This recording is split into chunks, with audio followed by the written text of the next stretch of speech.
Of Uttar Pradesh. दोस्तों, आज हम जिस राज्य की बात करने जा रहे हैं वो कोई आम राज्य नहीं है। वैसे आम तो कोई राज्य नहीं, सभी राज्यों की अपनी अपनी विशेषता है, लेकिन ये राज्य भारत में होने वाली किसी भी बात या घटना पर सबसे ज्यादा सुर्खियों में रहता है। ये श्री राम, श्री कृष्ण और बुद्ध की जन्मभूमि है, तो कबीर और महावीर का कर्मस्थल। यहीं पर गंगा शिव में समाहित हुई है और यहीं की मिट्टी से लक्ष्मीबाई और मंगल पांडे जैसे सपूतों ने जन्म लिया है। इस राज्य की धरती ने भारत को सबसे ज्यादा प्रधानमंत्री दिए हैं। कहा जाता है कि दिल्ली की सत्ता की राह इसी राज्य से होकर गुजरती है। ये राज्य देश की राजनीति की दिशा और दशा तय करता है। तो वहीं आर्थिक मुद्दों में भी ये सबसे आगे है। ये अपनी गंगा जमुनी तहजीब और अपनी नजाकत के लिए सारी दुनिया में फेमस है। दोस्तों, हम बात कर रहे हैं उत्तर प्रदेश की। भारत के उत्तर मध्य में बसा उत्तर प्रदेश भारत का सबसे अधिक आबादी वाला और चौथा सबसे बड़ा राज्य है। ये राज्य जितना नएपन से भरा है उतना ही ऐतिहासिक भी है। उत्तर वैदिक काल में इसे ब्रह्म ऋषि देश या मध्य देश के नाम से जाना जाता था। ये वैदिक काल के कई महान ऋषि मुनियों जैसे भारद्वाज, गौतम, याज्ञवल्क्य, वशिष्ठ, विश्वामित्र और वाल्मीकि आदि की तपोभूमि रहा। आर्यों की कई पवित्र पुस्तकें भी यहीं लिखी गई। भारत के दो महान महाकाव्यों रामायण और महाभारत की कथा भी इसी क्षेत्र पर आधारित है। उत्तर प्रदेश का इतिहास लगभग 4000 वर्ष पुराना है। जब आर्यों ने इस सरजमीन पर कदम रखा और वैदिक सभ्यता का आरंभ हुआ, तभी से यहां का इतिहास मिलता है। आर्य सिंधु और सतलज के मैदानी भागों से यमुना और गंगा के मैदानी भाग की ओर बढ़े। इन्होंने यमुना और गंगा के मैदानी भाग और घाघरा क्षेत्र को अपना घर बनाया। इन्हीं आर्यों के नाम पर भारत देश का नाम आर्यवर्त अथवा भारतवर्ष पड़ा। गंगा के मैदान के बीचों बीच अपनी स्थिति के कारण उत्तर प्रदेश समूचे उत्तरी भारत के इतिहास का केंद्र बिंदु रहा है। उत्तर प्रदेश का इतिहास बेहद प्राचीन और बेहद दिलचस्प है।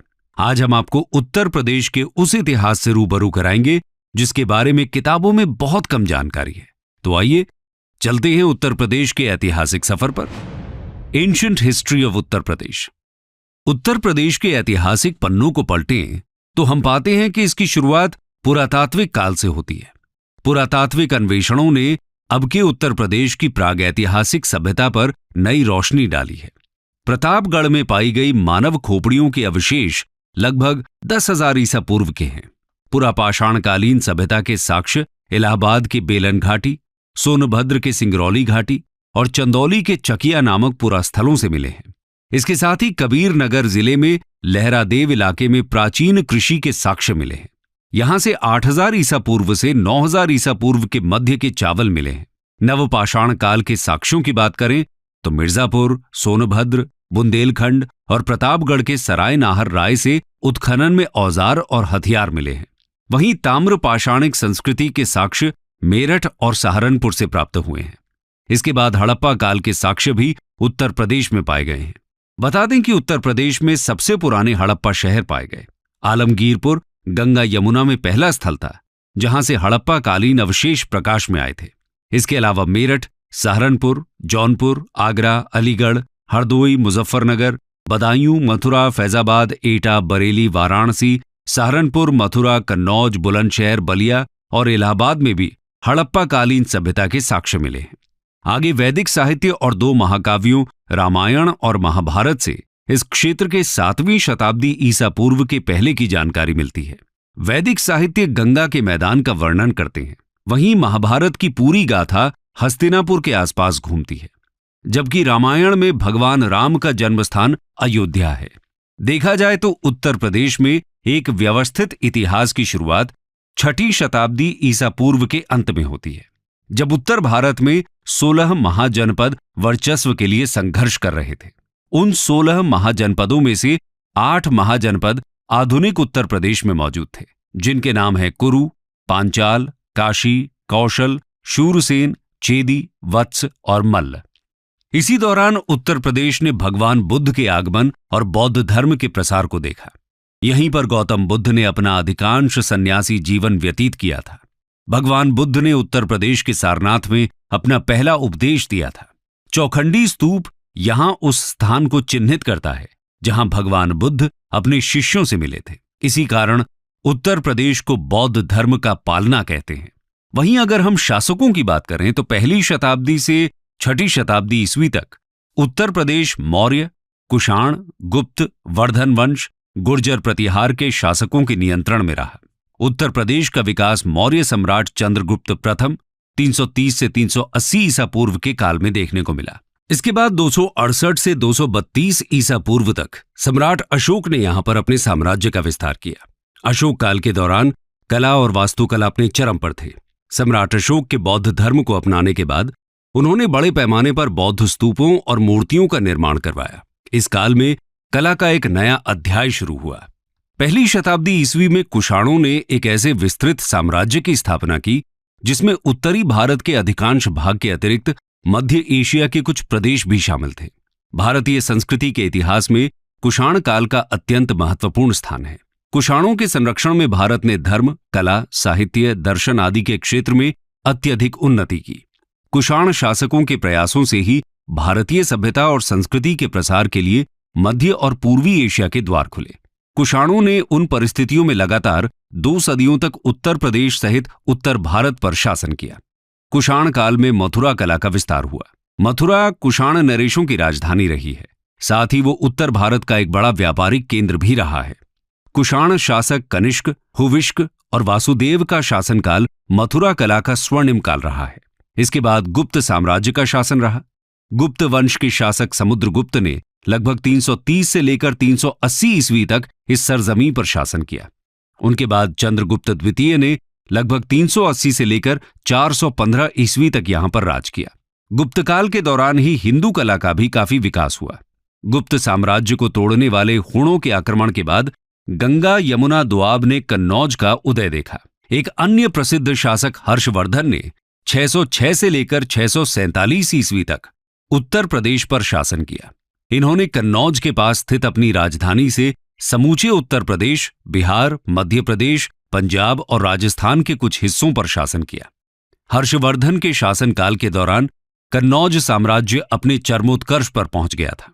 हर्षवर्धन की मृत्यु के तुरंत बाद उनका साम्राज्य कई राज्यों में बिखर गया, जिसके बाद इस क्षेत्र पर नियंत्रण करने के लिए त्रिकोणीय संघर्ष विकसित हुआ, जिसमें पश्चिम और उत्तर क्षेत्र से गुर्जर प्रतिहार साम्राज्य, पूर्व से बंगाल के पाल साम्राज्य और दक्षिण में दक्कन में आधारभूत राष्ट्रकूट साम्राज्य शामिल थे। गुर्जर प्रतिहार शासक वत्सराज ने कन्नौज के नियंत्रण के लिए पाल शासक धर्मपाल और राष्ट्रकूट राजा दंती दुर्ग को सफलतापूर्वक चुनौती दी और पराजित कर 2 राजछत्रों पर कब्जा कर लिया। कन्नौज गुर्जर प्रतिहार साम्राज्य का केंद्र बन गया। अपनी शक्ति के चरमोत्कर्ष के दौरान अधिकतर उत्तरी भारत पर इनका अधिकार रहा। मध्यकाल में उत्तर प्रदेश मुस्लिम शासकों के अधीन हो गया था, जिससे हिंदू और इस्लाम धर्म के पास आने से एक नई मिलीजुली संस्कृति का विकास हुआ। आइए जानते हैं उत्तर प्रदेश के मध्यकाल को।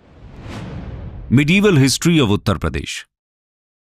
भारत में 1000 से 1030 ईस्वी तक मुसलमानों का आगमन हो चुका था, लेकिन उत्तरी भारत में 12वीं शताब्दी के अंतिम दशक के बाद ही मुस्लिम शासक स्थापित हुए, जब मोहम्मद गौरी ने गढ़वाल राजवंश और दूसरे शासकों को हराया। बता दें कि गढ़वाल राजवंश ने 11वीं शताब्दी से लेकर 12वीं शताब्दी तक उत्तर प्रदेश पर शासन किया था। मोहम्मद गौरी ने 1194 ईस्वी में गढ़वाल वंश के राजा जयचंद पर आक्रमण किया था। भारत में मोहम्मद गौरी के साथ ही मुस्लिम शासक का आरंभ हुआ था। हालांकि उसका कोई पुत्र नहीं था, इसलिए उसने अपने दास कुतुबुद्दीन ऐबक को अपना उत्तराधिकारी बना दिया, जिसने भारत में दास वंश की स्थापना की और अधिकारों पर कब्जा किया। उसने 1210 ईस्वी तक शासन किया। मोहम्मद जलालुद्दीन खिलजी ने दास वंश के अंतिम सुल्तान को उखाड़ फेंका और दिल्ली के सुल्तानों का खिलजी वंश स्थापित किया, जिसने 1290 से 1320 ईस्वी तक शासन किया। खिलजी वंश के बाद गयासुद्दीन तुगलक ने तुगलक वंश की स्थापना की। खिलजी और तुगलक साम्राज्य में उत्तर प्रदेश भी शामिल था। तुगलक वंश के पतन के बाद शर्की वंश की स्थापना हुई। शर्कियों ने जौनपुर को अपनी राजधानी बनाया, जो 1 शताब्दी से कम समय तक रही। इस वंश को 1479 ईस्वी में सुल्तान बहलोल लोदी ने पराजित किया। 1414 से 1526 ईस्वी तक दिल्ली की बागडोर सैयद और लोदी राजाओं के हाथों में रही। सिकंदर लोदी के शासनकाल के दौरान 1504 ईस्वी में आगरा को उपराजधानी का दर्जा दिया गया। सिकंदर लोदी के बाद इब्राहिम लोदी आगरा की गद्दी पर बैठा। लगभग 600 सालों तक अधिकांश भारत की तरह उत्तर प्रदेश पर भी किसी न किसी मुस्लिम वंश का शासन रहा, जिनका केंद्र दिल्ली या उसके आसपास था। तैमूर और चंगेज खान के वंशज बाबर ने 1526 ईस्वी में दिल्ली के सुल्तान इब्राहिम लोदी को हराया और सर्वाधिक सफल मुस्लिम वंश मुगल वंश की नींव रखी। इस साम्राज्य ने 200 सालों से भी अधिक समय तक उपमहाद्वीप पर शासन किया, जो अफगानिस्तान से बांग्लादेश तक फैला हुआ था, जिसकी शक्ति उत्तर प्रदेश में केंद्रीकृत थी। चौसा के युद्ध में मुगल राजा हुमायूं को सूरी वंश के राजा शेर शाह सूरी ने हराया और उत्तर प्रदेश पर सूरी वंश का राज शुरू हो गया। शेर शाह सूरी और इस्लाम शाह सूरी ने अपनी राजधानी के रूप में ग्वालियर से शासन किया। इस्लाम शाह सूरी की मृत्यु ने हेमू के लिए दिल्ली पर शासन करने का रास्ता खोल दिया। पानीपत की दूसरी लड़ाई में मुगल वंश के सबसे प्रमुख राजा अकबर ने हेमू से सत्ता छीन ली और एक बार फिर दिल्ली पर मुगलों का शासन शुरू हुआ। इस साम्राज्य का महानतम काल अकबर से लेकर औरंगजेब और आलमगीर का काल था। इनमें सबसे प्रमुख शासक अकबर था, जिसका शासनकाल 1556 से 1605 ईस्वी तक था, जिन्होंने आगरा के पास नई शाही राजधानी फतेहपुर सीकरी का निर्माण किया। उनके पोते शाहजहां, जिनका शासनकाल 1628 से 1658 ईस्वी तक था, उन्होंने आगरा में अपनी बेगम की याद में ताजमहल बनवाया, जो अपने आर्किटेक्चरल डिजाइन के लिए विश्व भर में प्रसिद्ध है। शाहजहां ने आगरा और दिल्ली में भी आर्किटेक्चर की दृष्टि से कई इमारतें बनवाई थी। बात चाहे सल्तनत काल की हो या फिर मुगल काल की, हर समय में उत्तर प्रदेश प्रासंगिक रहा। अकबर ने तो उत्तर प्रदेश की माटी को अपना सब कुछ मान लिया था। अकबर ने फतेहपुर सीकरी और इलाहाबाद में जो किले बनवाए थे, उसी की नींव पर मुगल वंश सैकड़ों साल तक बना रहा। इसके अलावा सल्तनत काल में संभल हो या आगरा जौनपुर, सभी में उत्तर प्रदेश ने अपना वर्चस्व बनाए रखा। इक्ता व्यवस्था का प्रशासन रहा हो या फिर सल्तनत काल की आर्थिक शक्ति, सभी जगह उत्तर प्रदेश की चर्चा मिल जाती है। मुगल साम्राज्य ने उत्तर प्रदेश में हिंदू और मुस्लिम संस्कृति से मिलीजुली एक नई संस्कृति का विकास किया। इस संस्कृति के जन्मदाता अकबर ही थे, जिन्होंने बिना किसी भेदभाव के अपने दरबार में आर्किटेक्चरल, लिटरेचर, पेंटिंग और म्यूजिक एक्सपर्ट्स को नियुक्त किया था।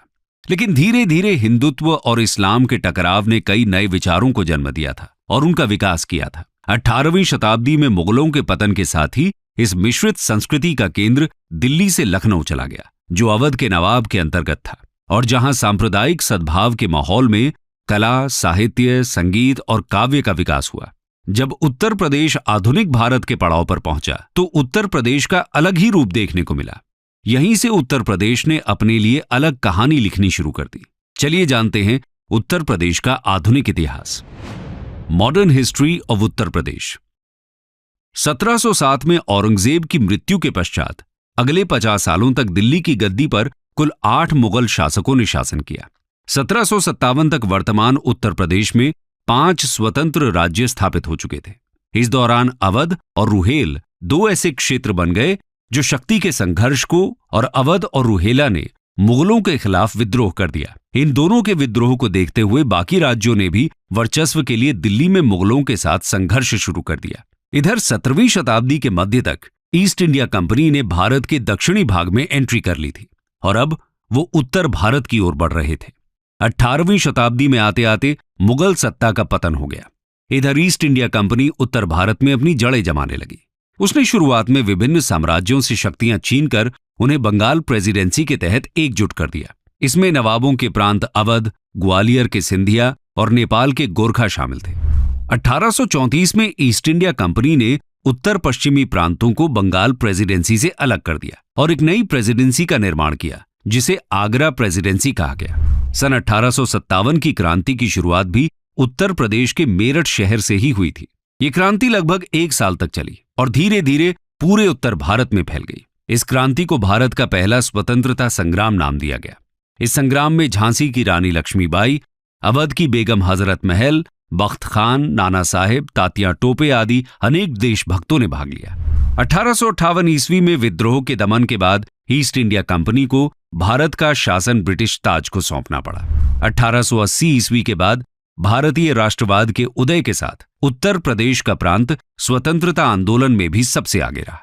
इस प्रदेश ने भारत को मोतीलाल नेहरू, मदन मोहन मालवीय, जवाहरलाल नेहरू और पुरुषोत्तम दास टंडन जैसे महत्वपूर्ण राष्ट्रवादी राजनैतिक नेता दिए। सन 1902 में नॉर्थ वेस्ट प्रोविंस का नाम बदलकर United province of Agra and Awadh कर दिया गया। आम बोलचाल में इसे यूपी कहा जाने लगा। सन 1920 में प्रदेश की राजधानी को इलाहाबाद के स्थान पर लखनऊ बना दिया गया और प्रदेश का उच्च न्यायालय इलाहाबाद में ही बना रहा और लखनऊ में उच्च न्यायालय की एक हाईकोर्ट बेंच स्थापित की गई। इसी दौरान भारत में ब्रिटिश साम्राज्य की नींव हिलाने के लिए महात्मा गांधी ने असहयोग आंदोलन शुरू किया, जो धीरे धीरे पूरे संयुक्त प्रांत में फैल गया। लेकिन चौरी चौरा गांव में हुई हिंसा के कारण महात्मा गांधी को असहयोग आंदोलन रोकना पड़ा। इसके साथ ही संयुक्त प्रांत मुस्लिम लीग की राजनीति का भी केंद्र रहा। ब्रिटिश काल के दौरान इन्हीं प्रांतों में सबसे अधिक रेलवे, नहर और संचार के साधनों का व्यापक विकास हुआ। अंग्रेजों ने यहां आधुनिक शिक्षा और वेस्टर्न कल्चर को भी बढ़ावा दिया। इसी के तहत यहां पर 1921 में लखनऊ विश्वविद्यालय की स्थापना हुई। बाद में 1935 में इसका संक्षिप्त नाम यूनाइटेड प्रोविंसेस प्रचलित हो गया। 1947 में भारत को अंग्रेजों से आजादी मिली और यूनाइटेड प्रोविंसेस एक नए लोकतांत्रिक भारत का महत्वपूर्ण एडमिनिस्ट्रेटिव यूनिट बन गया। 2 साल बाद इसकी सीमा के पास स्थित टिहरी गढ़वाल और रामपुर स्वतंत्र राज्यों को यूनाइटेड प्रोविंसेस में शामिल कर लिया गया। 24 जनवरी 1950 को गवर्नमेंट ऑफ इंडिया एक्ट 1935 के तहत यूनाइटेड प्रोविंसेस का नाम बदलकर उत्तर प्रदेश कर दिया गया था। लेकिन सन 2000 में उत्तर प्रदेश का विभाजन कर एक नए राज्य उत्तराखंड की स्थापना की गई। दरअसल उत्तर प्रदेश के गठन के तुरंत बाद राज्य के हिमालयी क्षेत्रों में अशांति विकसित हो गई थी।